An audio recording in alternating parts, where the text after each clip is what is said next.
अवधूत चिंतन श्री गुरुदेव दत्त श्री स्वामी समर्थ मैत्रीण स्वामी महाराज तुमच्या सर्व चांगल्या इच्छा पूर्ण करो हीच माझी त्यांच्या चरणी प्रार्थना। तर देवघर हे आपल्या घरातील महत्त्वाचा भाग आहे। ज्या घरात देवघर नाही त्या घराला घर पण राहत नाही, त्या घराला कुठलीही शोभा येत नाही। बाहेर जाऊन किती देवदेव करता पण देवपूजा करा, पण जर तुमच्या घरातच तुमच्या देवांना जागा नसेल तर तुमची भक्ती कशी सार्थक लागेल। म्हणून आपल्या घरात छोटेसे का होईना देवघर हे पाहिजे। घरात देवघर असल्यामुळे आपल्या घरातील वातावरण एकदम प्रसन्न आणि उत्साही बनते। आता देवघर पाळावयाचे काहीतरी नियम तुम्हाला मी आज सांगणार आहे, तर ते नियम कोणते हे तुम्ही लक्ष देऊन नीट ऐका आणि त्याचे पालन नक्कीच करा। आपण देवाची केलेली पूजा किंवा त्यांचे फळ किंवा सेवा हे आपल्याला भेटत नाही, कारण आपल्याकडून कळत नकळत देवघराबाबत किंवा देवाबाबत काही चुका ह्या घडत असतातच। आपण आपल्या घरात सर्व वस्तू कशा नीटनेटक्या आणि व्यवस्थित ठेवतो ना, तसेच देवघर देखील देवांचे घर आहे। मग त्या बाबतीत आपण काळजी घेणे अत्यंत गरजेचे आहे। आपल्या देवघरात कोणकोणते देव असले पाहिजे आणि ते कसे ठेवायचे हे आपल्याला माहीत असलं पाहिजे। तर पहिलं म्हणजे काय, पूजा नेहमी सकाळी लवकरात लवकर करावी, म्हणजे कसं सूर्य उगवायच्या आधी पूजा करावी असं म्हणतात। देवाला ताजी फुले नेहमी अर्पण करावीत। तिसरं, गंध, धूप, अगरबत्ती, तूप या साहित्याचा विचार करूनच देवघराचे आपण कप्पे बनवायला पाहिजे।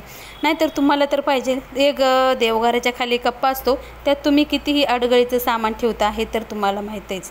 चौथं म्हणजे काय, तर घराच्या सजावटीचे सामानही तिथेच राहील याची नीट विचार करावा।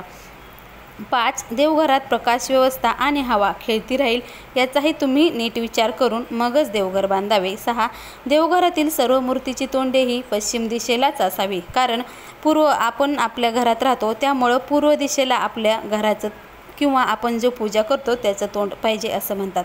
शंख असल्यास त्याचे निमुळते टोक हे दक्षिणेकडे असावे। टाक असल्यास पंचधातूचाच असावा। शंकराच्या फोटोची पूजा कधीही करू नये, कारण शंकराच्या फोटोची पूजा हे शंकर हे स्मशानात राहतात, त्यामुळे त्यांच्या फोटोची पूजा तुम्ही कधी करू नये। त्याऐवजी तुम्ही शंकराची पिंडाची घरात पूजा करावी। शनीची पूजाही करू नये। मारुतीचा फोटो कधीही देवघरात ठेवू नये, कारण मारुतीला संन्यासी मानले जाते, त्यामुळे तुम्ही मारुतीचा फोटो कधीही घरात ठेवू नये। देवघरात गायत्री देवीची पूजा करणे देखील वर्ज्य आहे। गुरु आणि शिष्याने एकाच वेळी देवघरात पूजा करू नये। यंत्रे असल्यास ती कधीही उभी मांडू नयेत, नेहमी जमिनीशी समांतर मांडावीत। एकाच देवाच्या 2-3 मूर्त्या किंवा फोटो आपल्या घरात ठेवू नये। मूर्ती एकमेकाच्या समोर तोंड करून असेल तर त्यात बदल करा। मूर्तीची तोंडे कधीही एकमेकासमोर असू नये। असं म्हणतात की मूर्तीची तोंडे जर एकमेकासमोर असेल तर आपल्या घरात नेहमी भांडणे आणि कलह होतात। मूर्ती देवघरात एखाद्या उंचीवर ठेवाव्यात। भिंतीपासून किमान 1 इंच लांब मूर्ती असायला हवेत। भिंतीला चिटकून कधीही मूर्ती ह्या ठेवू नयेत। 19, देवघरातील प्रकाश आणि दिवे समय या नेहमी दक्षिण पूर्व दिशेला असावेत। तडा गेलेली अथवा तुटलेली फ्रेम वा मूर्ती कधीही देवघरात ठेवू नये। 21, पूजामध्ये नेहमी प्रसन्न वातावरण राहील याची काळजी नक्कीच घ्या। 22, पूजाघर नेहमी ईशान्य भागात बांधले पाहिजे। देवाच्या उपासनेसाठी बनवलेले पूजास्थान हे अत्यंत पवित्र आहे। अशा परिस्थितीत स्वयंपाकघर किंवा शयनगृहात मंदिर किंवा पूजास्थळ बांधणे कधीही वर्ज्य आहे। 23, शयनगृहात पूजेचे घर बांधण्याची खूप सक्ती असल्यास रात्री झोपताना मंदिराला पडदा लावून नक्कीच झोपा। 24, पूजेचे घर कधीही शौचालय किंवा स्वयंपाकघराच्या पुढे बांधू नये। त्याचप्रमाणे उपासनाघर कोणत्याही शिडीखाली बांधले जात नाहीत। देवघरात भिंतीला किंवा आपण जे लाकडी पाट वापरतो त्यांना लाल रंग किंवा केशरी रंग अवश्य असावा। 26, देवघर नेहमी स्वच्छ आणि प्रसन्न ठेवायचे आहे।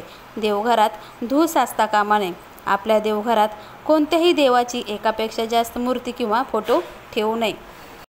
आपल्या देवघरात उजव्या सोंडेचा गणपती ठेवू नये, कारण उजव्या सोंड्याच्या गणपतीचे शास्त्र खूप कठीण असते आणि त्यांची पूजाही खूप कठीण असते।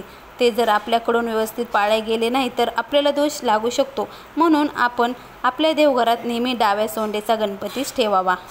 कारण उजव्या सोंडेचा गणपती जर आपल्या घरात असेल तर आपल्याला रोज त्यांना अभिषेक सोहळ्याने करावा लागता असं म्हणतात.